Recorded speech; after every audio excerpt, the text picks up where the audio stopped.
Alhamdulillah, hari ini kita bertemu di Spirit Time di pekan kedua bersama Ibu Ira. Meskipun masih 34 partisipan, semoga ini tidak mengurangi semangat kita untuk sharing. Kali ini sharing ya, berbagi inspirasi lah, berbagi pengalaman, bagaimana suka duka menjadi SLC di SDI. Pasti ada yang mengalami kegagalan, ada juga yang mengalami kesuksesan, tetapi ada juga yang stagnan. Kenapa stagnan? Karena tidak bergerak, ya tidak gagal, ya tidak sukses. Nah, hal-hal yang seperti ini pasti kita temui di kanan kiri kita. Kita mau memilih yang mana, kalau gagal ya jangan menyerah, jangan berputus asa, karena dari gagal itu nanti kita akan belajar. Kalau sukses, jangan merasa sombong dan bisa, karena kesuksesan itu biasanya melalaikan, dan kalau lalai biasanya kita akan ceroboh. Nah, dari kecerobohan ini nanti akan mendulang kegagalan-kegagalan yang lain. Itu sih yang pernah saya alami. Nah, malam ini temanya pas dari Bu Yira, beliau akan menyampaikan bahwa harga kegagalan itu lebih murah. Ya Bu, benar ya Bu? Iya. Lebih murah dari nilai kesuksesan itu lebih murah dari kegagalan, begitu ya? Iya, harga kegagalan, harga kesuksesan lebih murah daripada harga kegagalan. Harga kesuksesan lebih murah dari kegagalan. Mungkin sepintas kita bertanya-tanya, loh, kok begitu? Ternyata memang membaca kalimat ini harus punya kemampuan literasi yang yang berbeda ya. Saya sekilas bacanya kok begini sih, membingungkan gitu. Nah, mungkin karena kita pejuang literasi, memang harus benar-benar bisa memaknai kata-kata yang mungkin menurut saya juga agak sedikit harus apa sih artinya ini. Nah, sebelum kita mulai acara sharing kali ini, kita baca doa bersama-sama, membaca surat Al-Fatihah, agar apa yang kita dapatkan, apa yang kita usahakan bersama, mendatangkan rahmat Allah dan diridhoi oleh Allah. Kita berdoa mulai. Al-Fatihah.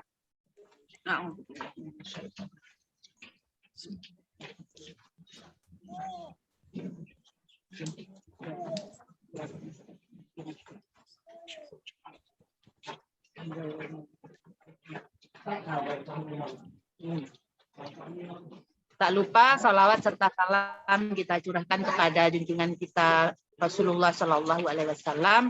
Allahumma sholli ala sayyidina Muhammad wa ala ali sayyidina Muhammad. Monggo, karena waktu berjalan terus, saya persilahkan kepada Ibu Ira. Oh iya, jazakillah khair Bunda Hasna. A'udzubillahi minasyaitonirrajim. Bismillahirrahmanirrahim. Assalamualaikum warahmatullahi wabarakatuh. Rabbi shrahli sadri wa yassirli amri wahlul 'uqdatam min lisani yafqahu qawli. Syukur alhamdulillah kehadirat Allah Subhanahu wa taala atas rahmat dan nikmat yang masih diberikan kepada kita hari ini. Masih bisa berkumpul meskipun hanya melalui ruang Zoom, dan kita hari ini juga masih bisa silaturahim, masih bisa ngobrol, dan juga masih bisa sharing ya, dan juga bertemu dengan orang-orang yang kita kasihi, dan kita juga masih diberikan kesempatan untuk melakukan amal-amal kebaikan yang insya Allah kita hanya berharap kepada ridho Allah semata.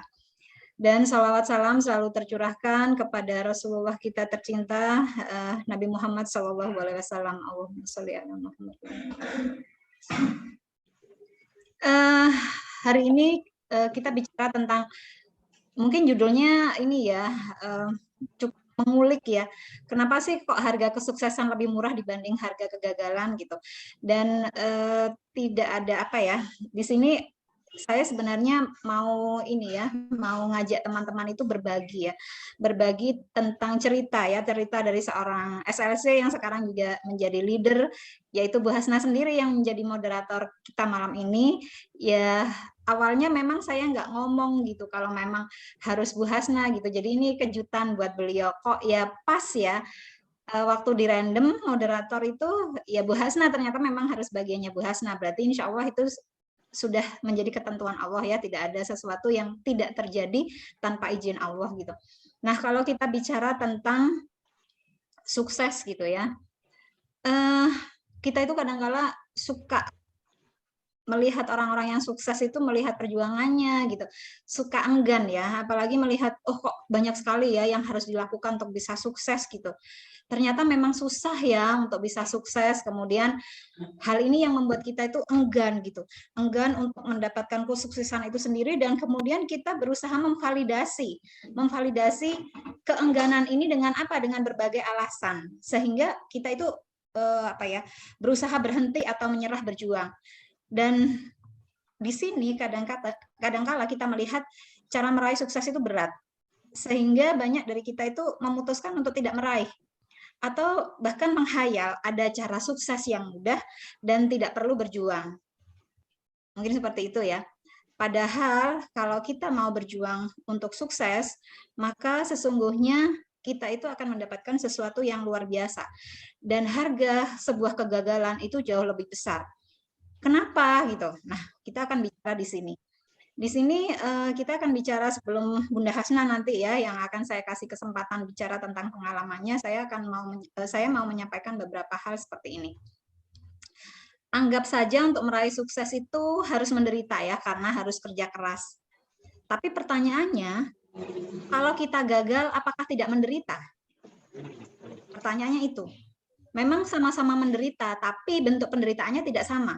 Kalau menderita dalam meraih sukses, akan terbayarkan dengan kebahagiaan itu sendiri. Dan dengan terpenuhinya kebutuhan orang-orang yang kita cintai. Nah, berbeda dengan penderitaan kalau kita gagal. Dan saya kira saya tidak perlu menjelaskan di sini ya. Jadi kalau misalnya saya disuruh memilih, gagal itu berat. Jadi mending saya sukses aja kalau saya disuruh milih. Dan apa sih yang sebenarnya harus kita lakukan gitu untuk meraih kesuksesan? Yang pertama memang adalah ikhtiar ya. Ikhtiar itu adalah sebuah kewajiban. Bertawakal kepada Allah akan masa depan kita itu tidak menggugurkan ikhtiar sama sekali. Karena Rasulullah saja sebagai orang yang paling bertawakal, namun beliau terus berikhtiar, berperang dengan strategi terbaik, berhijrah, dan kemudian mengajak manusia kepada kebaikan terus-menerus, baik itu melalui perjuangan-perjuangan diplomatik beliau, baik dengan perang-perang yang dilakukan oleh beliau, maupun dengan dakwah-dakwah yang dilakukan oleh para sahabat-sahabat. Nah, itu adalah salah satu bentuk ikhtiar. Dan di sini kita jangan sampai juga menjadikan tawakal itu sebagai alasan tidak berikhtiar. Justru kita harus menjadikan tawakal itu sebagai energi untuk penguat kita, karena yakin bahwa setiap ikhtiar kita itu pasti akan mendapatkan pertolongan Allah. Justru orang yang bertawakal harusnya lebih berani menghadapi hal-hal yang berat. Catat ya, orang yang tawakal berarti harus lebih berani menghadapi hal-hal yang berat. Jadi jangan jadikan takdir itu sebagai alasan tidak meraih kesuksesan. Kita manusia itu tidak mengetahui takdir kita esok hari. Dan sekali lagi, Rasulullah itu adalah orang yang paling beriman kepada takdir, tetapi beliau tetap berjuang, beliau tetap berikhtiar. Nah, itu yang harus kita pahami. Kemudian, kalau kita ditanya kenapa kita tidak berusaha untuk meraih kesuksesan gitu ya, pasti alasannya karena saya baik-baik saja gitu. Banyak kasus orang-orang yang sebelumnya dalam kondisi baik kemudian terpuruk, dan setelah terpuruk barulah kita itu berpikir ya, apa yang harus saya lakukan? Ternyata kita itu bisa bekerja keras dan melakukan hal-hal yang luar biasa. Nah, ini yang kadang-kadang kalau misalnya kita tetap dalam kondisi baik-baik saja, mungkin ini tidak akan terjadi. Sama nanti sama Bu Hasna, apa kondisi dia yang membuat dia tidak baik-baik saja sehingga dia harus melakukan hal-hal yang luar biasa gitu. Nah, kalau misalnya kita sudah tahu bahwa sebenarnya kita bisa sukses ya, kenapa kita tidak melakukannya? Padahal bisa. Bukan kepepet yang membuat orang hebat. Kepepet itu hanya menjadi pemicu. Karena sebenarnya kehebatan itu sudah ada di dalam diri kita. Jadi tidak perlu menunggu kepepet sebenarnya untuk mengeluarkan semua potensi-potensi hebat yang ada di dalam diri kita sekarang. Jadi jika memang hidup kita dalam kondisi baik-baik saja, tidak ada salahnya juga kita menjadi lebih baik lagi. Dan tidak ada salahnya juga untuk memperkuat kehidupan kita, meningkatkan ketahanan keluarga, baik dari segi ekonomi dan kesehatan. Itu ya, apalagi jadi ibu atau istri ya, mungkin sudah dapat uang belanja banyak, uang belanja lebih-lebih ya, tapi kan juga nggak ada salahnya kalau misalnya kita bisa bersedekah lebih banyak lagi, kita bisa nyenengin orang tua kita tanpa mengutak-ngatik uang yang dari suami ataupun uang-uang tambahan lainnya gitu. Kita bukan tidak tawakal dan tidak beriman ya kalau misalnya kita itu ingin berikhtiar lebih baik lagi di saat kondisi kita baik-baik saja. Kondisi itu berubah terus, apalagi hari ini kita melihat dunia yang sedang mengalami perubahan-perubahan yang luar biasa sampai ada istilah VUCA, yaitu volatility, uncertainty, complexity, dan ambiguity. Ini adalah sebuah situasi yang nggak pernah kita sangka gitu. Kita dulu nggak pernah berpikir bahwa kita bisa belanja itu lewat online. Kita dulu nggak pernah berpikir bahwa retail-retail yang luar biasa yang jadi raksasa dunia, mohon maaf ya, seperti Matahari, kemudian Carrefour, itu ternyata mereka juga akan terpuruk gitu. Nah, kita tidak pernah tahu gitu apa yang akan terjadi. Jadi selain kita bertawakal kepada Allah, berdoa terus dalam kebaikan, kita pun harus berikhtiar terus agar kebaikan itu terus bersama kita gitu. Kita itu nggak berharap bahwa kondisi itu akan memburuk atau terpuruk. Tapi kita harus fokus agar kita tetap dalam kondisi baik dan berusaha untuk mempertahankan kebaikan kita semampu kita dan bahkan meningkatkan lagi dari kondisi hari ini. Bukan kita nggak bersyukur ya kalau misalnya kita masih terus ingin sukses gitu. Tapi ini sebagai bentuk syukur bahwa kita mengoptimalkan dan mempertahankan nikmat yang Allah berikan kepada kita. Kalau saya masih bisa lebih sukses, kenapa saya nggak melakukan gitu?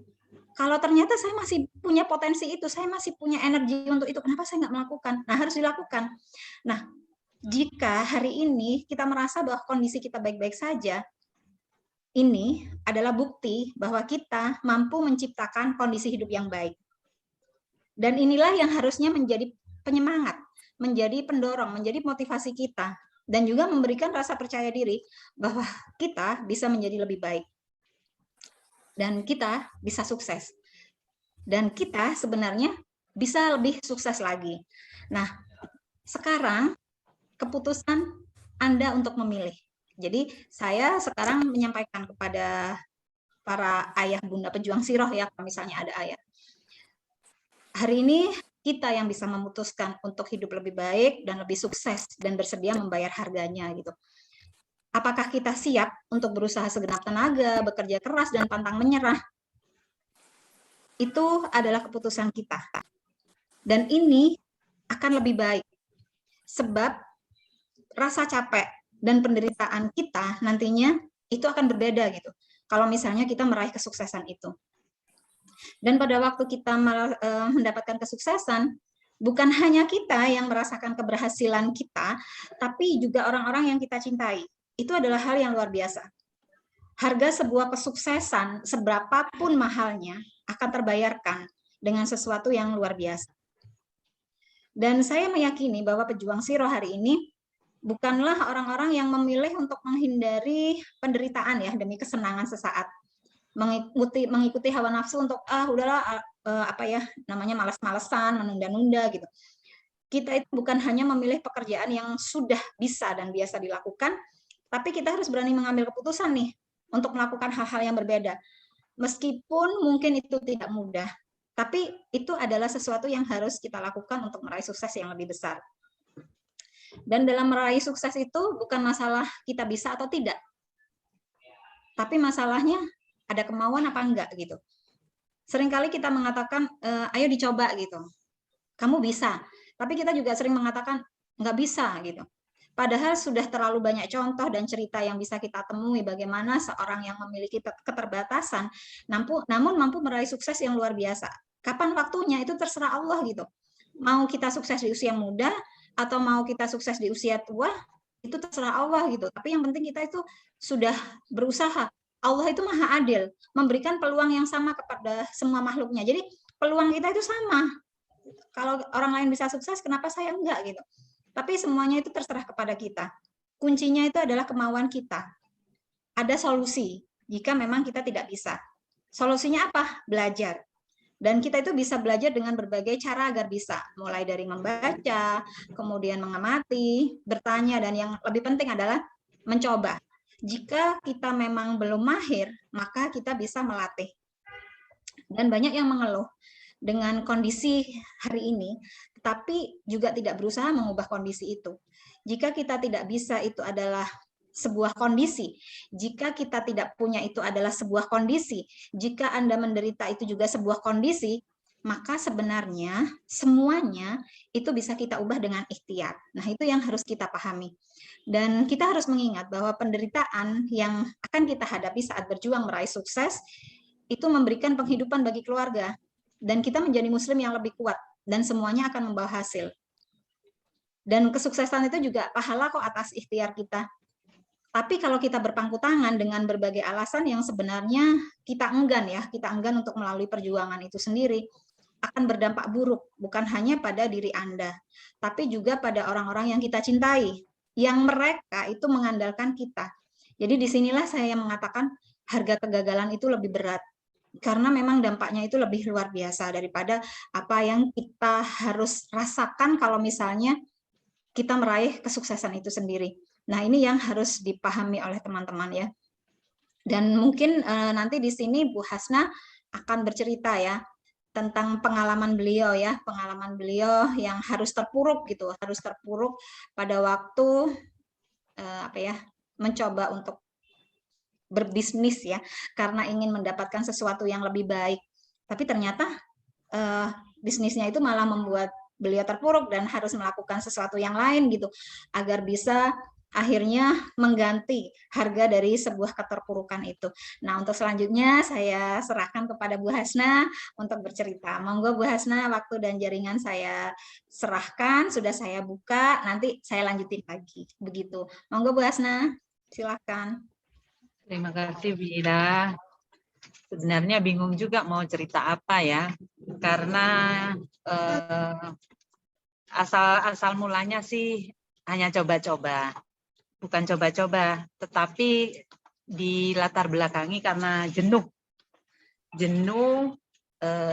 menjadi SLC. Karena jualan buku-buku SD ini menurut saya itu butuh effort lebih besar. Kita butuh mengedukasi para orang tua, itu tidak mudah. Dan saya menjalani itu sejak tahun 2015 kalau tidak salah. Nah, 2017 saya waktu itu leader saya Bu Meti, bulan-bulan apa gitu saya sudah kayaknya saya tahun depan mau mundur deh Bu Meti gitu. Maksud saya mundur itu tidak aktif. Kayaknya sudah capek saya. Ya, biasa ya manusia itu mengalami titik jenuh atau apa itu memang lumrah, manusia itu memang nggak bisa up terus. Nah, saya pun mengalami itu di tahun 2017 dan kebetulan bertemu dengan salah satu orang yang niat saya, orang ini mau saya closing begitu. Niat saya mau saya closing. Jadi sok kenal, sok dekat begitu. Dan kebetulan juga ketemunya pas setelah event SDI. Saya ikut event apa gitu di Surabaya, lupa Bu. Sama rombongan ada Bu Meti, ada banyak pokoknya. Nah, di situ ketemu dan beliaunya juga main ke rumah dengan bercerita tentang bisnisnya. Saya tertarik dan mencoba juga menawarkan bisnis yang beliau tawarkan. Alhamdulillah banyak respon positif dan tanpa capek-capek ya mengedukasi seperti yang saya lakukan di SDI. Nah, SDI ini jualan buku itu luar biasa, harus benar-benar mengedukasi dan kita benar-benar harus bisa menerapkan apa yang kita jual. Nah, bisnis ini saya nggak perlu capek-capek karena semua umat Islam pasti kepinginnya punya keinginan untuk pergi ibadah umroh atau haji. Nah, salah satu bisnis yang saya lakukan di situ. Alhamdulillah pertama kali mengiyakan untuk ikutan bisnis beliau banyak yang bergabung. Dan saya merasa sombong, nah itu tadi, sombong. Saya sekali lagi pamit sama Bu Meti. Bu Meti, kayaknya enakan bisnis ini ya daripada SDI, saya bilang begitu. Meti. Padahal saya dari SDI sudah dapat reward 2 kali kalau tidak salah. Itu reward sepeda motor plus AM di Malaysia, terus dapat reward lagi Singapura sama apa gitu, lupa saya, umroh apa sepeda motor lagi ya lupa pokoknya. Padahal saya dapat reward sebesar itu. Kenapa saya tidak mensyukuri apa yang saya peroleh? Harusnya kan bersyukur ya. Malah saya itu merasa jenuh. Malah merasa bosan karena itu tadi edukasi yang nggak seimbang dengan hasil yang saya dapatkan daripada ikutan bisnis yang tadi saya sebutkan. Kok kayaknya enak ya bisnis ini. Sama-sama tidak mengeluarkan modal, hanya bermodalkan edukasi juga. Waktu pertama kali gabung dan sekitar 22 orang yang ikutan kalau tidak salah. Dan semua orang terdekat saya, teman-teman terdekat saya yang ikutan. Insya Allah itu yang yang membuat saya bahagia juga. Sekaligus saya merasa sangat sedih karena ternyata bisnis yang saya harapkan itu berjalan dengan mulus karena semua sudah prepare sebaik-baiknya, sudah visa semua sudah keluar, sampai hari-harinya juga kita sudah siap bis, seragam sudah semua mau berangkat, ternyata gagal. Nah, dari situ saya merasa turun sekali. Sudah nggak bisa dibayangkan karena orang-orang yang saya bawa itu juga orang-orang terdekat saya, sahabat terdekat saya, tetangga terdekat saya, dan orang-orang yang benar-benar mengusahakan biaya ke sana itu dengan susah payah. Saya itu gak karu-karuan rasanya, Ibu. Tapi dari situ saya akhirnya, ya Allah, mungkin ini bentuk hukuman dari yang kesombongan saya. Padahal di SDI ini juga sama-sama dakwah ya, dan SDI sudah memberikan banyak perubahan pada saya, pada anak saya, pada keluarga saya. Selain uang yang saya dapatkan, tetapi saya juga mendapatkan keberkahan-keberkahan lain melalui SDI. Tetapi saya mengelaknya, tidak bersyukur itu tadi. Nah, kekuasaan Allah, ya ini Allah tampakkan ketika saya bilang untuk sudah capek saya di SDI, Bu, saya tak bisnis ini aja. Karena kok kayaknya lebih mudah, lebih enak. Kayaknya cuman begini aja yang ikut banyak. Begitu. Akhirnya dari sini gagal berangkat. Saya harus bertanggung jawab dengan semua yang akan saya berangkatkan tetapi nggak jadi berangkat, padahal semua saudara-saudara saya, semua teman-teman saya juga, semua tetangga saya. Nah, dari sinilah saya bertekad lagi, ya Allah, jika saya melalui SDI ini memang jalan yang bisa membantu saya untuk sekedar memberikan sembulik, memberikan sedikit penghiburan bahwa mereka itu nggak jadi berangkat, mudahkan langkah saya. Alhamdulillah di SDI ini saya bisa membantu beberapa teman-teman yang nggak jadi berangkat itu tadi, melalui reward SDI, melalui komisi-komisi SDI. Alhamdulillah. Jadi saya sangat bersyukur sekali ketika saya merasa sudah ada di titik balik ya, sudah terseok-seok begitu. Sampai kurus saya begitu, saya ingat teman-teman tuh kalau ya Allah Bu Hasna dulu itu kurus, wajahnya kusem ya karena mikir itu. Tidak bisa lepas dari setiap ada orang berbaju putih liwat itu saya tuh nangis hati saya. Mata itu enggak bisa keluar air mata sudah karena saking capeknya. Tetapi hati saya itu ya Allah, saya aja rasanya begini. Apalagi orang-orang yang gagal berangkat tadi perasaannya pasti lebih dari saya. Karena beliau-beliau itu percaya kepada saya. Begitu. Anggapan saya sih apa ya? Tiap melihat TV ada gambar Ka'bah, ada labbaik Allahumma labbaik. Itu saya nangis sendiri, Bu. Saya membayangkan orang-orang, kebetulan yang ikut itu ada orang tua anak yatim juga. Anaknya 3, beliau jual sawah, mau pergi umroh itu, Bu. Nitip saya. Jenengan bisa bayangkan, nggih, perasaan saya seperti apa. Ada orang yang keluarganya itu 6 apa berapa orang begitu. Orangnya udah sepuh, orang tua banget. Usianya mungkin 70-an. Kepingin sekali umroh sama anaknya. Karena usianya sudah sepuh. Usianya udah sepuh, dia merasa bahwa kapan lagi kesempatan umroh sama anak kalau nggak sekarang. Sampai ada juga yang sudah beleh wedus, nggak jadi. Ya Allah, saya tuh benar-benar apa ya, nggak karu-karuan lah rasanya. Dan itu nggak selesai cuman sebulan 2 bulan, nggak selesai setahun 2 tahun. Meskipun ada banyak hikmah yang saya dapatkan dari sini. Salah satunya saya dapat pencerahan tuh dari buku Muhammad Teladanku jilid 10.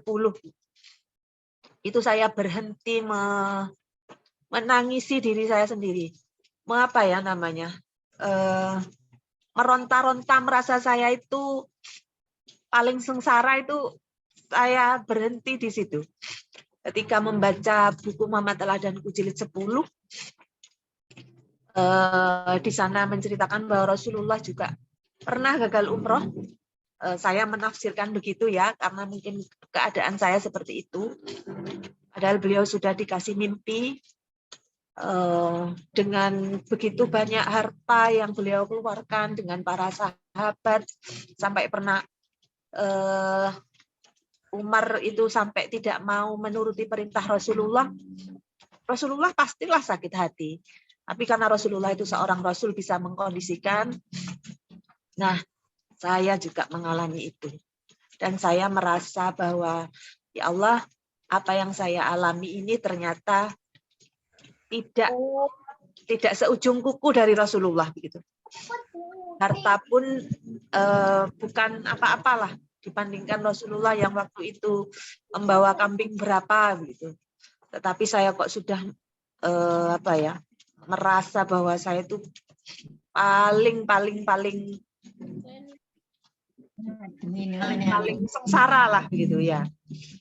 Sampai saya tuh, ya Allah, salah saya apa? Harta saya nggak halal tuh yang mana? Kok bisa gitu? Pokoknya begitulah.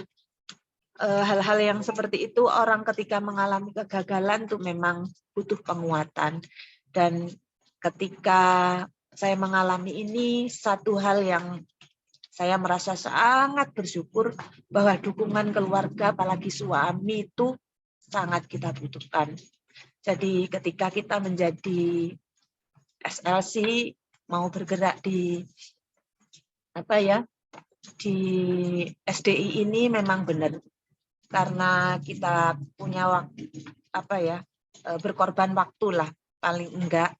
Kalau kita mau sukses di SDI kan memang harus berkorban waktu. Kita online lebih banyak, kita berhubungan dengan orang lain lebih banyak. Kalau mau closing event atau apa itu dukungan suami, keluarga, harus teman-teman itu minta. Karena saya alami ini ketika mengalami kegagalan bisnis umroh ini luar biasa. Saya mendapat kekuatan dari suami juga. Ketika diminta pertanggungjawaban orang-orang dan suami bilang, ya wis kita tanggung bareng begitu. Masya Allah, itu saya serasa disiram air es gitu. Padahal suami saya itu orangnya cuek, pokoknya kayaknya wis gak peduli begitu. Ketika tahu istrinya diumbreng-umbreng orang banyak, Masya Allah, jadi suami, udah tenang aja, kita tanggung bareng gitu. Itu yang membuat saya, ya Allah, jadi dulu saya merasa bahwa suami itu cuek sama saya, apa sama saya. Ternyata dengan kejadian ini Allah menampakkan bahwa betapa suami itu sangat memperhatikan saya meskipun caranya tidak sesuai dengan apa yang saya inginkan. Karena tiap orang tuh punya beda cara, nggih. Punya beda cara bagaimana menampakkan perhatiannya. Itu yang saya alami, Bu, bahwa SDI itu bagi saya nggak bisa. Makanya saya sekarang merasa bahwa SDI itu sudah lebih dari keluarga ya, karena para leadernya itu sangat-sangat membantu SLC yang mengalami kesulitan. Nah, ketika saya menjadi leader, saya juga ingin membantu teman-teman SLC yang, ayo, kenapa sih kesulitanmu kok nggak mau bergerak? Kalau ada kesulitan, ceritakan yuk. Mungkin saya bisa membantu. Kalau teman-teman berdiam diri saja, tidak mau cerita kesulitannya apa, kita sebagai leader nggak tahu. Nah, lebih baik Japri tanya, kenapa Bu Hasna, kenapa, misalkan siapalah leadernya, tanya, kenapa ya saya bergerak begini-begini kok masih tetap nggak closing-closing, kenapa ya saya sudah begini-begini, tetapi kok nggak ada hasil, itu ceritakan saja nggak apa-apa. Tidak ada leader yang merasa direpotkan. Insya Allah SLC ini akan dibantu semaksimal mungkin. Apalagi leader itu senang kalau ada SLC bisa terbantu dengan komisi. Saya yakin teman-teman ini yang SLC yang sudah mendapatkan komisi merasakan bahwa Masya Allah, ternyata komisi-komisi ini bisa untuk membantu bayar SPP anak saya, bisa melunasi hutang saya, bisa apalah begitu. Insya Allah leader itu senang kalau di Japri para SLC dan SLC-nya tuh mau tanya daripada enggak. Itu sih curahan hati saya. Dulu juga Bu Meti juga sering saya repoti juga sebagai leader. Karena nggak tahu ya, tanya ini, tanya itu. SL itu harus tanya, biar SLC itu leadernya tahu masalahnya apa, kesulitannya apa. Kalau nggak tanya, kita nggak tahu. Kita hanya mengira-ngira sesuai dengan apa yang leader pahami. Begitu. Mungkin itu Bu Ira yang bisa saya sampaikan. Pokoknya jangan lelah, jangan jenuh. Kalau jenuh cerita saja, keluarkan, jangan dipendam sendiri.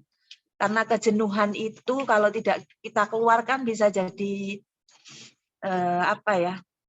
bisa jadi momok juga, bisa jadi penghambat. Kalau teman-teman itu membiarkan sendiri diendem dewe gitu.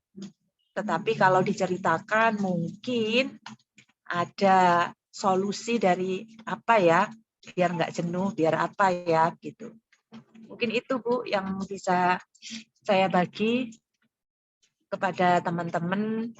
Intinya bergerak terus, jenuh itu pasti, tapi bagaimana kita menghilangkan kejenuhan, saya mungkin dengan bercerita ke leader, itu bisa membantu. Ya, jasakillah khair Bu Hasna, Masya Allah ya.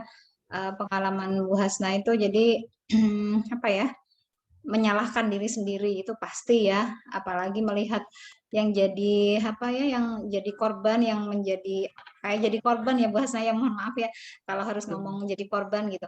Yang jadi korban itu orang-orang terdekat kita, kemudian ada orang-orang yang menurut kita itu sebenarnya kita yang harus nolong mereka gitu, tapi kok kita bikin susah mereka gitu ya.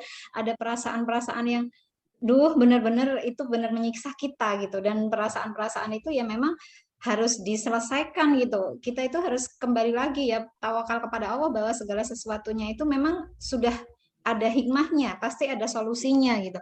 Mungkin itu yang saya petik ya dari kisahnya Bu Hasna. Kemudian Bu Hasna mendapatkan pencerahan dari waktu itu baca kisah tentang Rasulullah sendiri yang melakukan umroh ke Mekah, tapi kemudian dilarang masuk Mekah kan, yaitu ceritanya seperti itu. Padahal Rasulullah itu seorang nabi dan rasul kan, gitu kan, pertanyaannya Umar, iya gitu kan.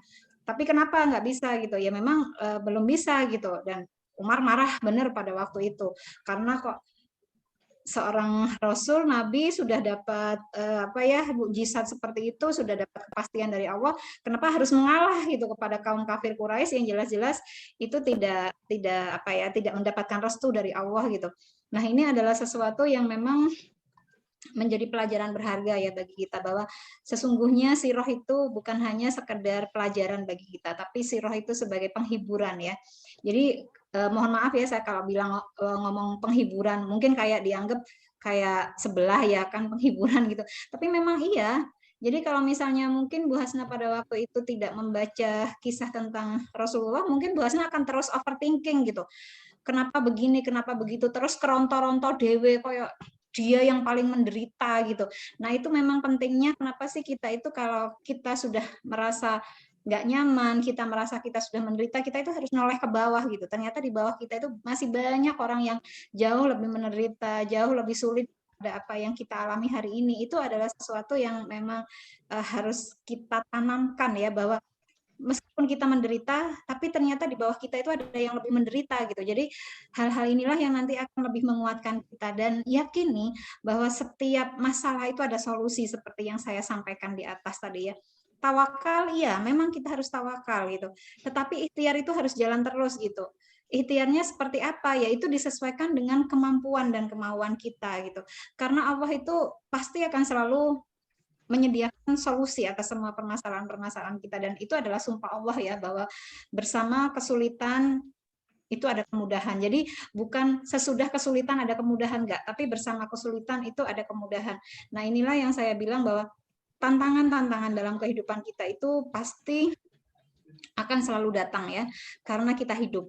Kalau misalnya nggak ada ujian, nggak ada dinamika dalam hidup, nggak ada dinamika dalam hidup, nggak ada tantangan, berarti memang kita sudah mati gitu. Jadi yang penting dipahami di sini bahwa pada waktu kita sudah memutuskan untuk bertindak nih, saya harus berubah gitu. Kemudian bersyukur kembali dengan apa yang sudah saya lakukan hari ini, apa yang sudah saya capai hari ini. Kemudian masih ada orang-orang di sekitar saya yang bisa menjadi support system. Saya masih bisa melakukan upaya-upaya yang lain gitu ya. Kemudian Bu Hasna akhirnya berjuang. Oh iya ya, ternyata saya itu sebenarnya sudah dapat kenikmatan dari Allah gitu, kenikmatan dari Allah dengan berjuang di SDI gitu. Jadi kemudian ada semangat dalam diri Bu Hasna. Kenapa saya nggak mencoba untuk lebih serius di sini gitu? Padahal di sini sudah jelas gitu, saya mendapatkan apa yang saya inginkan gitu. Nah, ini yang kemudian membuat Bu Hasna itu lebih terdorong lagi ya, untuk terdorong lagi sampai akhirnya berada di posisi leader hari ini. Jadi memang untuk meraih tempat yang lebih tinggi itu kita pasti selalu membutuhkan pengorbanan dan resiko. Demikian juga untuk meraih prestasi dan bonus yang tinggi. Apalagi teman-teman hari ini sedang mengejar hamasah kan. Mohon maaf untuk mic-nya ya. Apalagi teman-teman yang hari ini mengejar hamasah. Saya tahu pasti teman-teman pasti membuat pengorbanan yang luar biasa, dan juga mengambil resiko-resiko dari langkah-langkah yang harus kita lakukan agar hamasah itu bisa kita raih gitu. Tapi kita itu harus berpikir bahwa sebenarnya kalau kita mau naik ke puncak gunung dengan helikopter itu memang enak gitu, nggak perlu capek, betul gitu. Tapi kita harus siap gitu mengorbankan uang sewa helikopter yang pastinya mahal, dan kepuasannya berbeda kalau misalnya kita itu berusaha naik tapi dengan cara yang lain gitu. Saat kita memilih tidak mau berkorban, baik tenaga, waktu, dan juga kita itu ada effort ya. Kalau effort itu kan berarti kita harus berjuang, kita harus menderita. Itu kita malah terjerembab ya dalam sesuatu yang akhirnya membuat kita gagal. Jadi kita itu harus memutuskan untuk beranjak ke tempat yang lebih baik, untuk beranjak ke tempat yang lebih tinggi, karena tantangan yang kita hadapi hari ini itu adalah jalan untuk menuju sukses. Sukses itu adalah sesuatu yang lebih baik dibandingkan kondisi saat ini.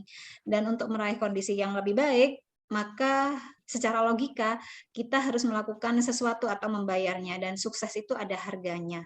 Dan ingat apa yang disampaikan Einstein, gila itu berharap hasil yang beda, tapi melakukan hal-hal yang sama. Itu menurut Einstein ya. Jadi apa yang harus kita lakukan? ya lakukan hal yang berbeda. Jadi kayak Bu Hasna kemarin-kemarin masih jadi SLC gitu. Lakukan hal yang berbeda apa? Menerima tantangan untuk menjadi leader. Ternyata pada waktu menjadi leader benar-benar ngerasain gitu bahwa kita itu keluar dari zona nyaman. Nah, tapi pada saat kita sudah bisa melakukan tugas leader itu, maka kita tuh ada kepuasan tersendiri gitu. Kita kayak bisa melewati tantangan-tantangan. Jadi kalau misalnya jadi leader itu apa ya yang harus dilakukan gitu? Ya belajar gitu, amati gitu. Sama seperti saya juga belajar dan saya mengamati gitu. Dan terlepas ya, apakah kita nanti menjadi leader itu menjadi leader yang berhasil, sukses, atau menjadi leader yang biasa-biasa aja lah, prestasinya juga biasa-biasa aja ya. Terlepas dari semua itu, baik kita juga sebagai seorang SLC, baik kita menjadi SLC yang berprestasi atau enggak, tapi kalau kita sudah berusaha, kalau kita mau menembus apa ya hal-hal yang mungkin menurut kita mustahil, maka kita akan menjadi orang yang berbeda. Karena apa? Karena yang pasti kita sudah punya ilmu baru, punya keterampilan baru, punya kebijakan baru dalam cara berpikir kita, dan yang pasti kita punya pengalaman baru. Jadi untuk selanjutnya terserah kita ya untuk terus sukses mengambil tantangan itu dan menjadi lebih baik, atau kita stagnan dalam zona nyaman kita. Itu keputusan kita. Dan untuk selanjutnya saya buka sesi tanya jawab. Silakan siapa yang mau bertanya. Saya kasih kesempatan mumpung ada Bu Hasna. Monggo, silahkan. Kalau nggak ada pertanyaan saya tutup. Iya. Ada yang mau bertanya ibu-ibu silahkan ditanyakan. Ya, izin bertanya Bu Ira. Iya, silakan Bu Yuni. Maaf sambil menyusui. Oh iya, nggak apa-apa, monggo. Begini Bu Ira, saya masih awal gabung yang pertama termotivasi karena saya suka belajar siro. Kemudian yang kedua ya ingin memberikan efek baik ya buat anak-anak saya karena anak itu aset ya buat kita gitu kan. Kemudian setelah terjun ke sini itu jujur saja itu kadang itu menemui apa ya tantangan lanjut, apakah stuck, apakah ya sudah hanya melihat saja perkembangan teman-teman. Di pengalaman wakaf warrior itu pertama itu menata niat ya Bu Ira, itu yang pertama. Karena memang dari pribadi saya belum punya satupun buku SDI. Ini masih menabung untuk punya itu gitu kan. Kemudian tergerak mencoba untuk menjadi pejuang wakaf. Alhamdulillah sudah terkumpul beberapa rupiah. Yang terkadang itu miris itu saya sendiri punya niat itu ya Allah ingin bertujuan sekarang untuk memberikan itu ya maksudnya itu upaya maksimal agar wakaf itu bisa segera terpenuhi. Tapi di sisi lain itu Bu Ira ya saya itu kadang itu lewat menjapri status itu sedikit malu. Apakah ini benar-benar menata niat gitu Bu Ira? Itu yang pertama. Niatnya itu Masya Allah ini menata niat itu luar biasa nih. Yang kedua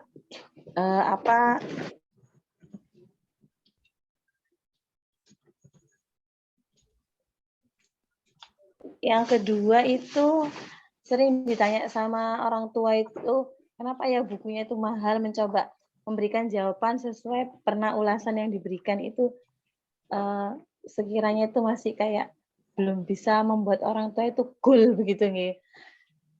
Ada yang kepingin tapi kenapa kok mahal sekali. Di sisi saya itu ingin menjelaskan kenapa mahal dan sebagainya itu belum punya kapasitas yang bisa membuat orang itu oh begitu gitu loh Bu Ira. Kalau lihat jenengan itu kan luar biasa ya mungkin karena memang sudah pengalaman. Kalau saya kan masih berapa bulan. Inginnya tuh bagaimana bisa meyakinkan orang tua bahwa efek dari kita membacakan siro itu luar biasa ke anak-anak itu. Cuman dari pribadi kan memang secara bekal itu mungkin masih banyak sekali kekurangannya. Begitu saja. Terima kasih Bu Ira, semoga saya tetap semangat ya seperti jenengan, luar biasa. Oke, terima kasih. Ya, jazakillah khair Bunda Yuni. Bu Hasna mau jawab yang pertama, pertanyaan pertama terkait jadi pejuang siroh, kemudian masih ada perasaan malu untuk ngajakin orang apa itu jadi donatur gitu. Monggo Bu Hasna. Kalau saya awal-awal sih memang begitu Bu, ada perasaan malu atau sungkan ya, atau enggak kadang-kadang kita kok kayak orang apa ya, minta-minta begitu ya. Itu awal-awal memang begitu, tetapi terus aja jangan nuruti menurut saya, karena itu salah satu bisikan-bisikan setan. Kalau kepingin bagaimana cara mengatasi apa ya, yakin kait bisikan itu, kalau kita sudah dapat misalkan sudah dapat satu paket buku wakaf ya, atau kita sendiri punya dan membacakan sendiri, menikmati sendiri buku sirah dan mendapatkan manfaatnya, insya Allah saya yakin panjenengan juga ingin menularkan bahwa orang tua yang lain tuh harus punya ini. Saya yakin punya keinginan begitu. Nggak mungkin kok kebaikan tuh arepe kita kekep dewe gitu, nggak. Saya yakin panjenengan kalau sudah merasakan manfaatnya sendiri ya, dan kalau wakaf, mungkin wakaf yang kita berikan ke lembaga dan cari testimoni dari lembaga yang menerima wakaf itu. Sebesar apa dia memanfaatkan buku ini dan sebermanfaat apa buku-buku ini untuk anak-anak di lembaga itu. Itu jenengan setelah tahu testimoni mereka, saya yakin bisikan-bisikan itu lambat laun akan menghilang karena merasa bahwa oh benar ya, ternyata buku ini memang benar-benar mereka butuhkan. Memang buku ini benar-benar bermanfaat untuk anak-anak saya. Kalau sudah, Bunda Yuni sudah punya bukunya belum? Alhamdulillah sejauh ini mengetahui produk-produk Sigma itu dari sekolah, Bun. Jadi sekolah saya itu punya banyak sekali, nggih. Hampir semua itu ada di sekolah, dan saya karena tenaga pendidik di sana, saya itu senang membacakan setiap hari 5-10 menit ke anak-anak, dan itu memang luar biasa. Nah, jadi kayak gitu. Jadi kadang saya itu pinjam buku sekolah, izin kepala sekolah, Ustazah pinjam buat cerita, nanti 2 hari kembali. Seperti itu, dan saya itu ingin sekali memang punya karena sudah sering baca gitu loh Bunda Hasna. Merasakan kan manfaatnya dengan teman-teman anak-anak yang dibacakan begitu, itu pasti panjenengan nanti akan punya giroh tersendiri ya. Kalau saya aja bisa merasakan manfaatnya, masa orang lain enggak sih? Buku ini memang harus ada di setiap keluarga muslim, minimal 1 paket saja. Menurut saya sebegitu, karena saya benar-benar merasakan manfaatnya ya Bu.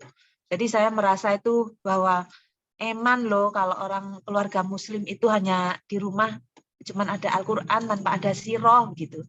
Padahal mereka kedua ini kan berdampingan. Kita mungkin baca Al-Quran ya baca aja, nggak tahu apa sih isinya. Nah dengan siroh paling nggak kita tahulah apa ya, jalan ceritanya, maksud saya begitu. Asbabun nusulnya, kalau mau baca asbabun nusulnya mungkin berat ya. Nah dengan baca buku siroh bahasanya kan sederhana, bahasanya kan mungkin dengan itu kita bisa menampiskan rasa-rasa bisikan-bisikan setan yang kayak engkong ganggu orang, kayak orang minta-minta, aku sungkan, wediku kok begini begitu. Itu menurut saya sih begitu. Insyaallah dengan berasam bahwa apa yang kita dapatkan, manfaat yang kita dapatkan ingin ditularkan kepada orang lain, perasaan itu lambat laun akan hilang dengan sendirinya. Itu sih Bu, menurut saya pribadi yang pernah saya alami. Iya, jazakillah Bu Hasna. Jadi gitu ya Bu Yuni ya. Jadi memang sih pada awalnya akan muncul perasaan-perasaan itu, dan itu manusiawi gitu.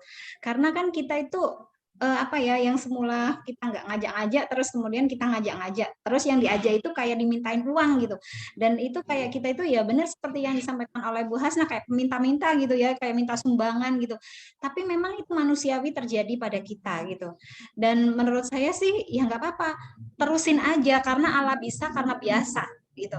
Kalau memang awal-awalnya seperti itu, tapi setelah kita itu sering melakukan dan ternyata banyak lembaga-lembaga, kemudian juga mungkin sekolah-sekolah yang tertolong dengan adanya buku-buku sirah itu menguatkan kita gitu. Dan setidaknya kita itu apa ya, merasa bahwa ternyata memang masih banyak yang butuh. Jadi saya aja ya sampai hari ini itu saya kan mengumpulkan apa ya, wakaf itu tetap dari teman-teman saya memang ya di lingkaran saya gitu. Hari ini tuh tetap saya melihat banyak ternyata lembaga-lembaga yang sebenarnya punya uang itu juga masih butuh gitu untuk dapat wakaf buku sirah gitu. Karena ternyata uang yang ada di lembaga itu untuk dipakai yang lain gitu. Dan pada waktu buku sirah itu dibacakan kepada anak-anak, Masya Allah memang ternyata anak-anak itu responnya sangat luar biasa. Bahkan ayah ibunya itu bercerita ya betapa luar biasanya sirah itu mempengaruhi anak-anak, bahkan bisa ngasih tahu orang tuanya gitu. Dan ini ada kesaksian dari Mbak Nisa ya, saya baca di chat ini testimoni dari Mbak Nisa dari buku Sirah lahir Batita, hafal 10 juz. Batita loh ya, berarti Batita itu bayi 3 tahun. Jadi dia belum usia 5 tahun. Masya Allah ya 10 juz. Terima kasih SDI karena Al-Quran sepertiganya kisah dan dengan berkisah menguatkan akidah dan cinta pada Al-Quran. Nah insya Allah nanti kita akan melakukan training ya, workshop dengan Mbak Nisa ya. Bagaimana membuat anak balita, jadi bukan lagi batita, tapi balita. Jadi mulai sampai 5 tahun, itu cinta Al-Quran. Dan bahkan bisa menghafal Quran gitu. Jadi ini adalah sesuatu yang luar biasa. Dan untuk menguatkan niat itu sendiri, Bu Yuni, jadi memang awalnya malu gitu. Kemudian yang harus kita pahami adalah bahwa di luar sana, para pengedar narkoba, para penjual film-film porno, itu nggak malu kok gitu. Padahal mereka itu melakukan hal-hal yang maksiat gitu. Kenapa kita untuk melakukan kebaikan itu harus malu gitu? Harusnya kita malu dong sama Allah gitu. Harusnya kita malu kepada Rasulullah gitu. Kita itu hanya melakukan amar ma'rufnya itu hanya mengajak gitu. Ya intinya itu adalah niat lillah karena Allah gitu. Jangan kemudian berharap pada manusia itu sendiri. Sebab capek berharap pada manusia itu. Kalau kita sudah misalnya ya kita nge-share berharap oh nanti dia akan membalas dan akan memberikan infak segini, itu capek di kita. Jadi jangan berharap seperti itu. Intinya saya nge-share. Berhasil nggak berhasil itu urusannya Allah. Jadi sama kayak kita juga jualan buku sirah ya. Ada orang tua yang nggak bisa nerima gitu bahwa buku sirah ini mahal gitu. Kenapa mahal gitu? Kita kan harus jelasin ya. Tapi yakinilah Bu Yuni, setiap barang dagangan itu ada jodohnya. Mungkin hari ini Bu Yuni tidak bertemu dengan customer yang berjodoh dengan buku Bu Yuni, tapi kita nggak boleh berhenti berikhtiar. Sama seperti kisah dari Kolonel Sanders ya, penemu KFC ya, betapa beliau itu mulai dari usia remajanya sampai usia 65 tahun itu sampai mau bunuh diri karena merasa gagal dalam hidupnya. Ternyata Allah itu memberikan waktu yang pas buat beliau itu menjadi seorang kaya raya ya, seorang pemilik KFC ya, dan pemilik resep KFC yang akhirnya tersebar kemana-mana dan beliau menjadi salah satu orang terkaya karena KFC itu sendiri. Dan sama kalau kita melihat seorang Obama sukses di usia 40 tahun. Obama itu salah satu presiden termuda ya di Amerika. Kemudian ada Bill Clinton. Tapi ada juga presiden Amerika yang tua seperti George Bush itu sendiri.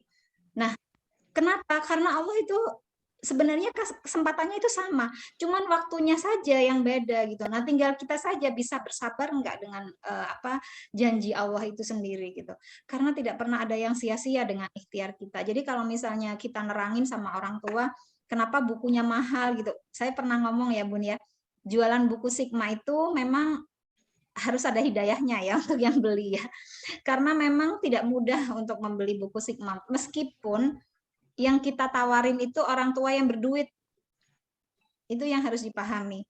Nah, kenapa tidak mudah? Ya memang karena itu bentuk dari perjuangan kita sebagai pejuang sirah. Di luar sana, orang-orang yang lebih mencintai Al-Quran, lebih mencintai Rasulullah itu banyak.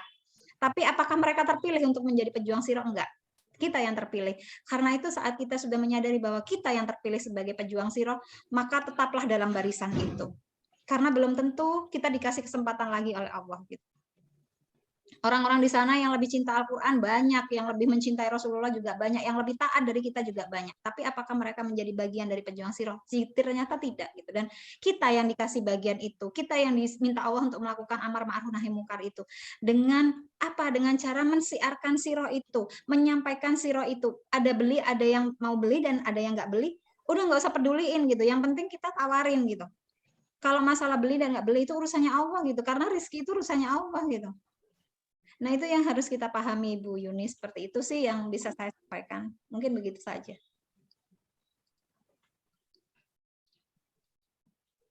Ini dari Miss Linda. Sudah ya, Bu Yuni, cukup ya.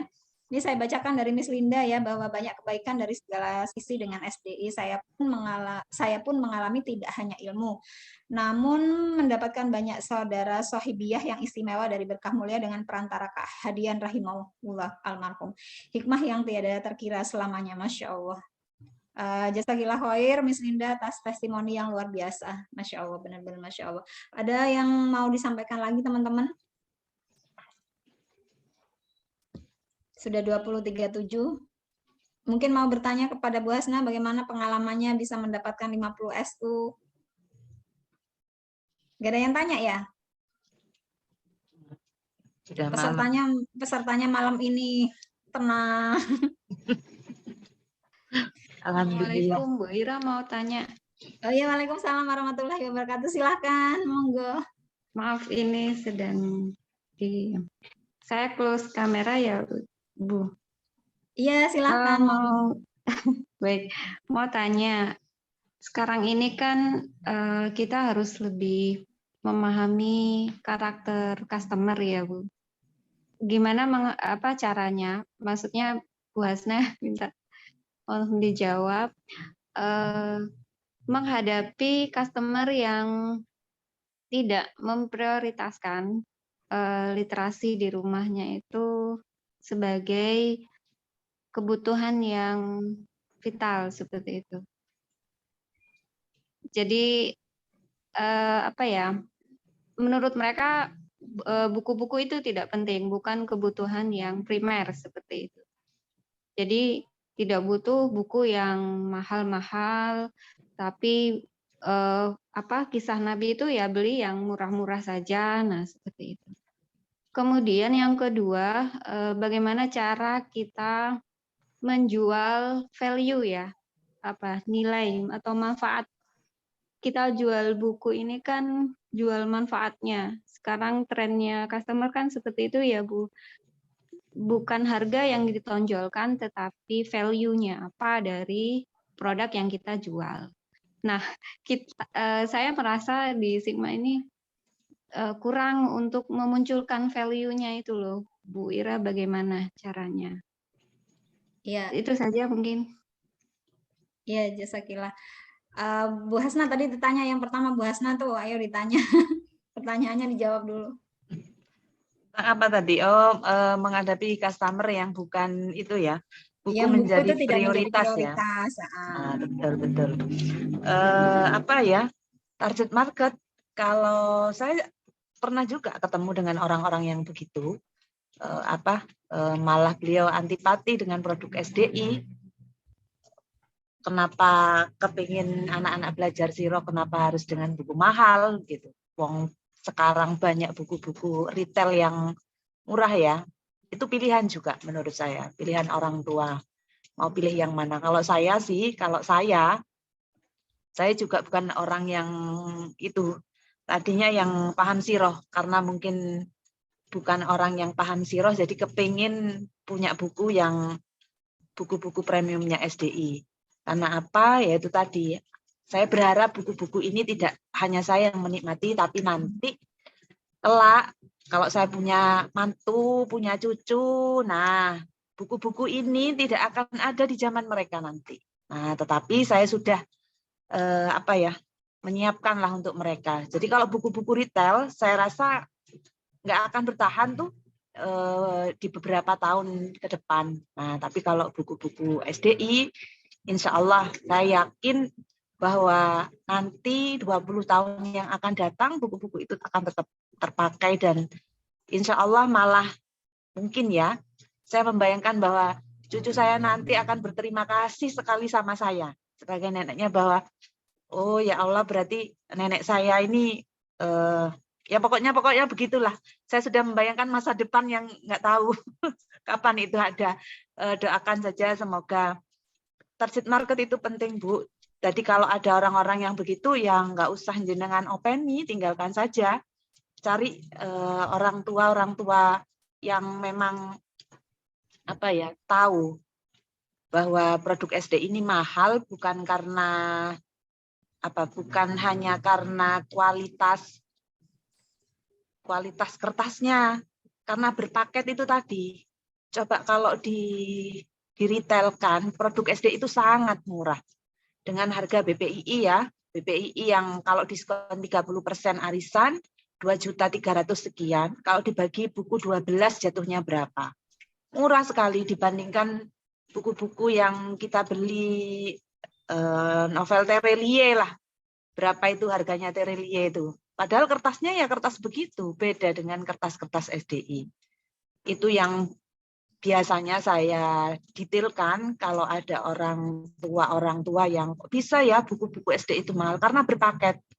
Kenapa kita berpaket? Ya karena berharap keluarga itu tidak hanya anaknya saja yang membaca, tetapi ayah bundanya juga belajar. Kalau ada kakak, ada nenek, jadi satu keluarga itu menjadi keluarga benar-benar keluarga literasi. Nah biasanya orang tua itu hanya beli bijian yang disuruh baca anaknya doang. Nah itu yang saya rasa SDI tidak menginginkan itu, karena tagline SDI itu ada keluarga ya Bu, smart family ya. Nah jadi Building smart berharapnya, family through the modern science. nah itu pokoknya itulah yang dikatakan Bu Hira seperti itu. Jadi karena tagline-nya keluarga ya, berharap satu keluarga itu nggak hanya anak saja yang berjuang untuk menjadi pejuang literasi, tapi orang tuanya juga. Ayo baca, karena Iqra itu perintahnya tidak hanya untuk anak, tetapi untuk semua umat Islam. Itu dari saya. Ya, jasakillah khair Bu Hasna. Itu yang terkait ini ya, customer ya. Kemudian yang kedua terkait adalah bahwa kita itu harus punya value gitu ya, value untuk sebuah produk. Kenapa akhirnya SDI itu bisa mahal juga gitu. Ya memang benar seperti yang disampaikan tadi bahwa tren market hari ini adalah tell your story gitu. Jadi ceritakan tentang barangmu, dan apa yang kita lakukan hari ini adalah memang menceritakan manfaat-manfaat yang kita terima bersama buku-buku SDI. Makanya kalau dalam SDI itu kata Bu Eka, jangan hanya ngajak orang, jangan hanya jadi makelar ngajak orang doang, tapi kamu sendiri nggak pernah baca gitu.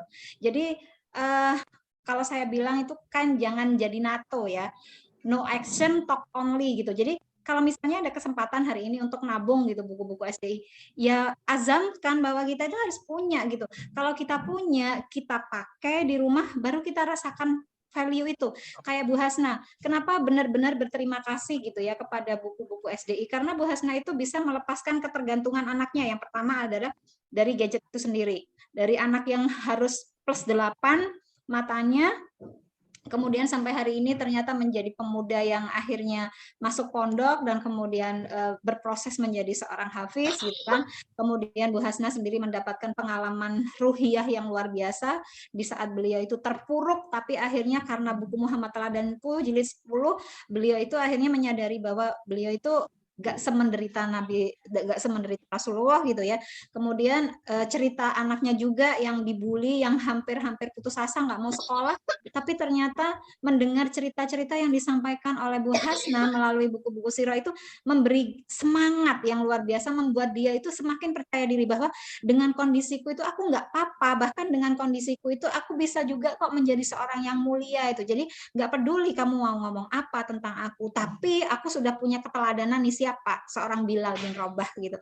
Nah, itulah value-value yang memang harus kita ceritakan. Jadi gimana kita bisa cerita kalau kita di rumah nggak punya bukunya gitu? Gimana kita bisa cerita kalau misalnya kita sendiri nggak make? Jadi jangan sampai kayak jadi makelar ya, ngajak-ngajak orang untuk beli buku SDI, tapi kita sendiri waktu ditanya buku SDI itu kayak apa sih, ceritanya kayak apa sih, nggak paham gitu.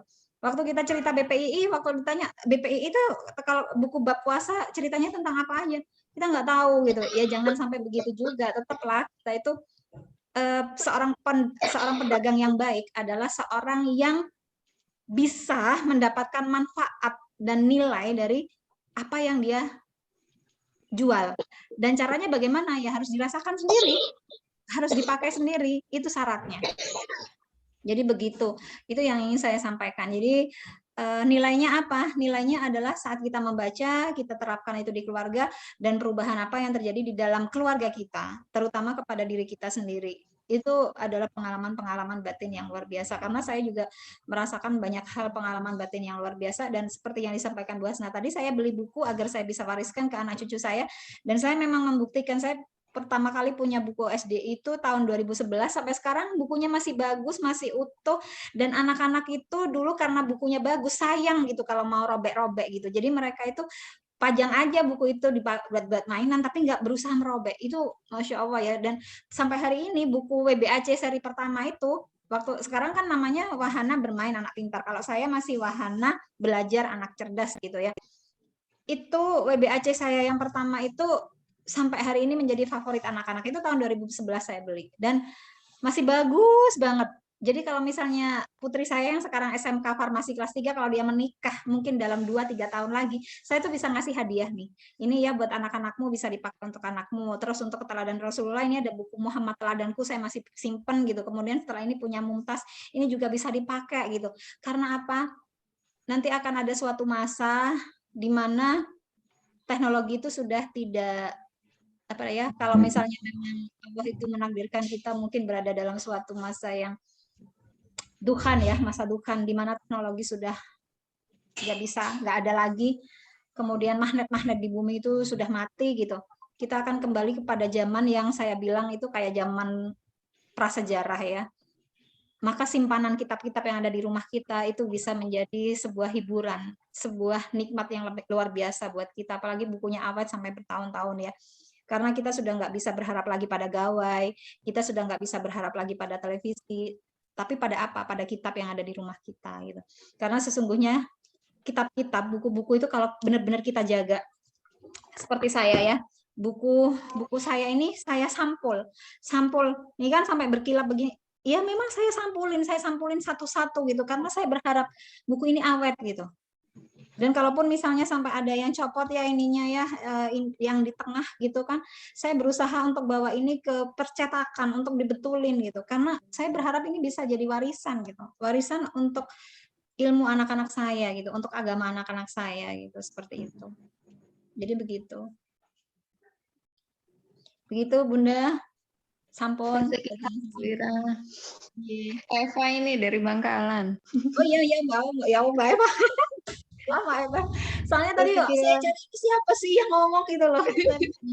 Iya. Mbak Eva. Alhamdulillah tercerahkan. Iya, alhamdulillah. Ada lagi yang bertanya? Sudah jam 24.09.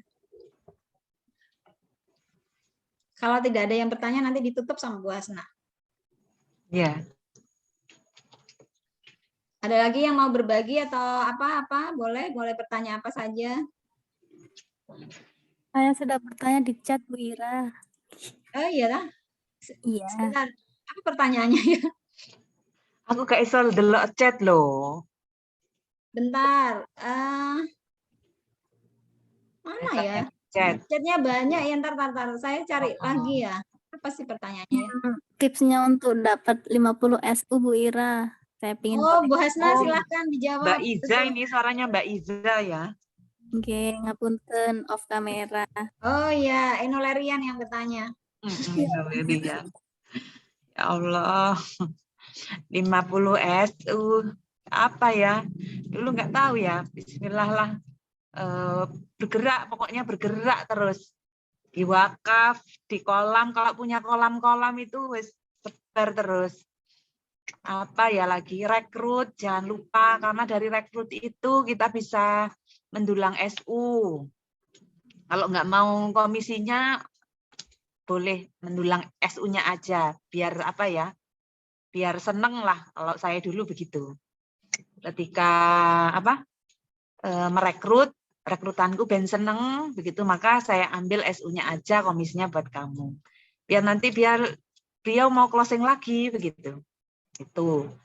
Itu salah satu strategi saja. Monggo bisa ditiru atau enggak itu pilihan ya, pilihan. Karena komisinya kita berikan harusnya untuk kita, tetapi untuk beliaunya begitu. Terus wakaf, karena dulu wakaf jarang ya, belum ada yang sekarang semua SLC bergerak di wakaf. Saya memahami lah perasaan panjenengan semua, karena semakin ke sini SLC makin bertambah. Udah banyak ratusan dan semua bergerak di wakaf. Kok yo dilalah nanti temennya yo podo. Satu SLC punya teman yang sama, yang semua menawarkan wakaf begitu. Bisa mungkin, nah itu mungkin. Ini ada Bu Oh iya, Mati, Bu Mati, ini mantan mau. leadernya. Ini ada mantan leadernya Ada Bu Bu Mati Hasna nih. Boleh Bu Mati, silahkan dibocorkan tipsnya Bu Hasna yang belum diungkapkan. Monggo Bu Mati, Monggo. silahkan.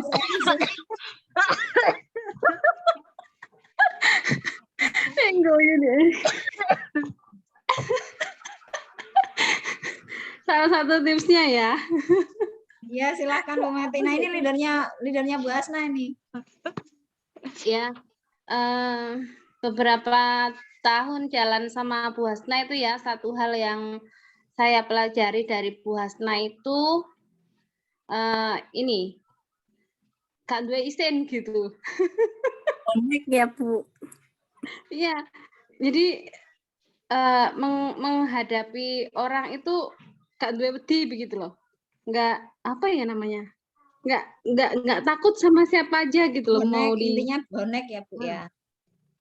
Nggak Jadi, merasa kita ada di bawahnya gitu ya Bu ya. ya. Nggak usah caiman. Lobby event itu kita pernah masuk ke gedung DPR itu ya Bu. Aku ingat waktu itu ini jongkrok-jongkrokan gitu sama Bu Hasna. Apa nak? Ya, apa? Gue bilang tembaknya pizza. Masnya pizza, oh ya Insya Allah besok ya. Nih tapi aku ngiler pizza. Oh ngiler pizza ya Allah. Iya ya Insya Allah Aku yang besok. mau Bill, pizzanya Bill. Ya itu ya Bu Hasna ya, merasa nggak? Mbok ya. Jadi memang apa ya? Pada akhirnya ternyata menghadapi orang itu gak usah wedi lah gitu. Podo menungsone gitulah akhirnya. Nah, mungkin ini biasanya teman-teman mengalami ya, saya juga gitu. Jadi ketika mau maju itu engko gak diseneni, engko gak piye gitu, gak penak gitu.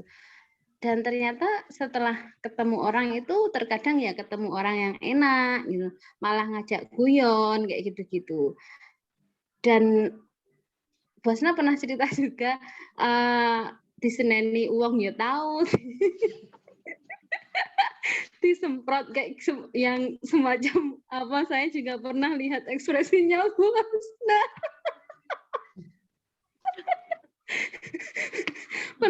pernah ngelilingkan wakaf ya Bu Hasna ya, di musola ya gitu ya, di masjid itu pernah disemprot orang tuh, saya tuh yang punya masjid ini Mbak. Ya Allah.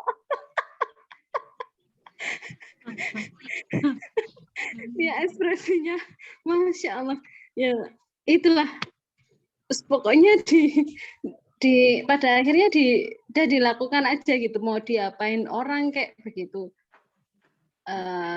Tetap melakukan. Intinya bergerak. Ya itu gak wedi lah gitulah Bu, gitu. Gak isin piye tah piye gitu, pokoknya bergerak. Gitu. Itu sih, karena kita nggak tahu akan menemui hal yang kita takutkan apa enggak gitu, karena justru ternyata setelah kita menakutkan sesuatu tuh ternyata malah kita ketemu sesuatu yang mudah begitu. Dan sepertinya banyak yang mudah kok ya Bu Hasna ya. Ternyata banyak menemukan kemudahan daripada kesulitan itu sendiri gitu setelah kita melangkah begitu. Itu sih Bu. Iya, Bu Meti, matur nuwun. Jadi kalau saya dengar ceritanya Bu Meti ya, yang menceritakan Bu Hasna itu kayak gak duwe isin gitu ya, bonek ya. Saya mau mengingatkan ya bahwa awalnya Bu Hasna itu untuk jualan buku Sigma itu benar-benar nggak pede gitu. Jadi saya masih ingat event pertama bersama Bu Hasna, Bu Meti pegang buku notes untuk untuk COS gitu ya. Jadi saya waktu itu ya aku tunggu yuk, kemudian listrik mati. Bagian dari kenekatan juga itu Bu. Itu adalah bagian ujian kenekatan ya. Jadi itu Bu Hasna dan Bu Meti saya perhatikan tuh ya orang dua ini sama lucunya gitu ya. Sudah listrik mati, peserta begitu banyak, ruangan begitu besar, harus menyampaikan materi di situ gitu. Saya itu sampai keringet saya tuh sak jagung-jagung bener. Kemudian Bu Meti maju bawa notes dan nggak ngomong apa-apa itu saya tuh gitu ya rasanya itu kok wong iki ya gitu. Udah lihat Bu Meti gitu ya udahlah nggak ada closing, udah biarin gitu. Ternyata saya keluar yang namanya Bu Hasna sama Bu Meti itu ada banyak orang tua di situ juga nggak dideketin. Mereka itu malah cuman wiri. Loh, kok nggak ditawarin bukunya gitu kan? Akhirnya waktu itu sama Bu Yulia itu sampai digeret-geret ya, diajarin cara closing buku itu gimana, cara nawarin buku itu gimana, dan sampai ada customer itu ada ibu-ibu wali murid yang karena saking takutnya digeret-geret ya sama Bu Yulia waktu itu sambil nerangin itu jalan itu sampai melipir ke tembok gitu terus lari gitu loh biar nggak didatengin sama Bu Hasna sama Bu Yulia. Jadi waktu itu Bu Hasna itu pertama kali Bu Hasna itu ya yang nggak ngomong, nggak apa, diem aja dan benar-benar nggak punya keberanian sama sekali. Tapi sejak saat itulah momen memang bagi Bu Hasna itu yang akhirnya kayak dapet oh ya aku harus bergerak gitu. Dan alhamdulillah setelah itu kok saya lihat semuanya serba lancar. Akhirnya Allah memudahkan. Akhirnya Allah itu ngasih proyek-proyek yang luar biasa. Jadi itu saya waktu itu lihat Bu Hasna sama Bu Meti itu sebenarnya juga sama keselnya gitu. Saya sudah capek-capek kayak gitu kehabisan suara. Orang dua ini nggak ngapa-ngapain gitu. Nah itu adalah pengalaman-pengalaman yang kayak gitu. Itu prosesnya itu awal itu nawarin orang itu isin gitu, wedi gitu ya. Tapi belajar dari teman-teman yang lebih lama sudah di SDI itu ya akhirnya tahu oh sales itu begini ya. Kudu ya rondo endel ya rondo piye. Yang seperti itu. Iya, Bu Hasna ini kemana-mana bawa ceritanya Julaibib ya Allah, astagfirullahaladzim. Jadi cerita Julaibib yang diceritakan Bunda Kurnia itu kan membekas sekali di Bu Hasna gitu, dan dia sok taunya luar biasa. Iya ceritanya ditambah dewe ya, ceritanya tambah dewe. Ternyata nggak ada di buku Muta itu Bu, Julaibib iya, memang itu. nggak ada Julaibib itu. Lah ya. Itu kan belum hatam ya itu ya baca buku itu ya apa di Muta itu. Tapi menceritakan Julaibib itu begitu menggebu-gebu gitu. Ya tapi bikin orang ini juga penasaran juga gitu akhirnya. Tapi dari situ belajar juga sih akhirnya oh ternyata aku harus menguasai bukunya dulu gitu Bu Hasna itu. Ya awalnya dari terperosok ke jurang yang salah. Ya memang kadang harus begitu terus kemudian nanti ada cara Allah itu nggak pernah kehabisan cara untuk membenarkan kita gitu-gitulah. Iya betul. Jadi tadi kan sudah saya sampaikan ya bahwa kadang-kadang kita itu terpuruk keluar dari zona nyaman karena memang Allah itu sedang menyiapkan sesuatu untuk kita agar kita juga mau belajar lebih baik lagi, kita berusaha lebih baik lagi. Pasti ada solusi gitu, pasti ada solusi. Jadi jangan takut lah ya berjuang di Sigma itu. Kita itu kalau dapat customer yang macam-macam, ada yang nggak mau beli, ya nggak apa-apa nggak beli hari ini. Toh masih banyak orang kok, masih banyak orang yang Allah kasih rezeki halal untuk bisa beli buku kita. Intinya tetap husnudzon saja kepada Allah. Mau ada yang beli, ada yang nggak beli, Yang penting kan kita sudah ikhtiar, dan ikhtiar itu sudah ada pahalanya, seperti itu. Begitu sih teman-teman. Sudah 21.01 Bu Hasna, silahkan ditutup. Dan mohon maaf sebelumnya dari saya pribadi apabila ada salah kata khilaf saya. Dan untuk selanjutnya saya serahkan kembali kepada Bu Hasna. Alhamdulillah. Terima kasih Bu Hira dan teman-teman semua yang hadir di ruang Zoom malam ini. Sudah sharing, berbagi kisah inspiratif. Semoga kegagalan yang saya alami tidak nulari lah. Jadi bisa antisipasi, teman-teman bisa antisipasi bahwa kalau mau sukses ya harus bergerak, nggak usah takut gagal, dan prasangka-prasangka yang muncul dari hati kita sendiri itu ditepiskan, karena itu biasanya datangnya dari setan. Mungkin memang menggoda dengan cara itu, biar kita agak rodok mingsle gitu, ben menuruti apa kemauan hati. Tidak semua kemauan hati itu benar maksudnya. Kadang-kadang ada bisikan-bisikan yang memang bukan asalnya dari hati, tetapi ajakan-ajakan untuk menyimpang sedikit dari apa yang harus kita lakukan. Karena kita berada di sini ini memang Allah ciptakan agar selain beribadah untuk Allah, bermanfaat juga untuk orang lain. Semoga kita di SDI semakin kuat, semakin punya azam yang sama. Dan menurut saya kalau kita sudah punya azam, punya niat, action kan. Jangan hanya niat saja tanpa action, kayaknya percuma deh. Sama kayak orang kepingin haji, kepingin umroh, niat, semua niat pasti baik, pasti akan Allah ijabah. Tetapi kalau tidak di-action kan, entah itu nabung kek, entah itu apa kek, itu action kan. Kalau hanya niat saja tanpa action ya bohong lah, menurut saya begitu. Jadi SDI punya banyak cara, punya banyak kemudahan, bisa dimanfaatkan, bisa dijadikan fasilitas bagi kita semua bahwa keluarga muslim harus punya buku sirah, menurut saya sih. Menurut saya harus punya buku sirah meskipun hanya satu paket. Jadi hal-hal yang seperti ini mungkin bisa kita tularkan kepada keluarga yang lain, biar makin banyak generasi-generasi kita yang paham sirah nantinya. Tidak hanya mendengar cerita, tetapi mereka benar-benar membacanya sendiri.